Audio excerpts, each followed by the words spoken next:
బాజాప్తా law and order ఎప్పుడు ముఖ్యమంత్రి దగ్గరనే ఉంటుంది. బాజాప్తా ఇంటెలిజెన్స్ వ్యవస్థ జవాబుదారితనం ముఖ్యమంత్రికి ఉంటుంది, రిపోర్ట్ ఇస్తుంది. బాజాప్తా ముఖ్యమంత్రి గారే మొత్తం వ్యవస్థలు ఎట్లున్నాయి ఎట్లా నడుస్తున్న రిపోర్ట్ తీసుకుంటారు.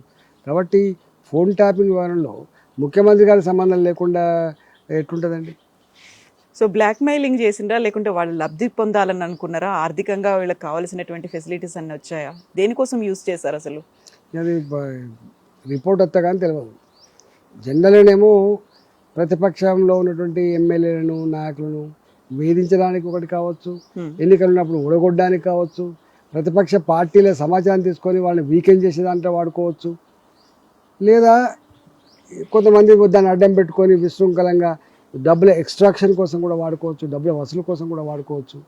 కొంతమంది వ్యాపారవేత్తల్ని పారిశ్రామికవేత్తల్ని బ్లాక్మెయిల్ చేసి కూడా వాడుకోవచ్చు. ఒకసారి దీనికి అలవాటు పడిన తర్వాత దాంట్లో ఎవరైతే బాధ్యులుగా ఉన్నటువంటి అధికారులు ఉంటారో వాళ్ళు 4 చేయాలంటే వాళ్ళకు 4 చేసి పెడతారు, ఇంకో 4 బయట కూడా చేసి ఉంటారు కదా.